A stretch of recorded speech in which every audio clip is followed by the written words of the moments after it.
بسم اللہ الرحمن الرحیم۔ السلام علیکم دوستو۔ چودھری عبدالرحمن بندیشا کے جسے 11 اکتوبر 2019 کو ایک قاتلانہ حملے میں مار دیا گیا تھا۔ چودھری عبدالرحمن بندیشا کے قتل کا الزام چودھری الیاس جٹ کے داماد ڈاکٹر نثار جٹ پر لگایا جا رہا ہے، کیونکہ ڈاکٹر نثار جٹ اور چودھری عبدالرحمن بندیشا کے درمیان سیاسی مخالفت چلی آ رہی تھی، جس کی وجہ سے دونوں کے سیاسی راستے الگ تھے۔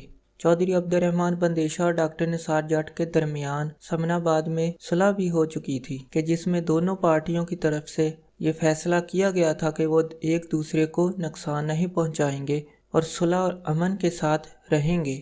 اس صلح کے بعد چودھری عبدالرحمن بندیشا نے اپنی سیکیورٹی بھی کم کر دی تھی، کیونکہ ان کے سیاسی مخالف صرف ڈاکٹر نثار جٹ ہی تھے، جن سے صلح کے بعد وہ اپنے آپ کو محفوظ سمجھتے تھے، اس لیے انہوں نے اپنی سیکیورٹی کم کر دی تھی۔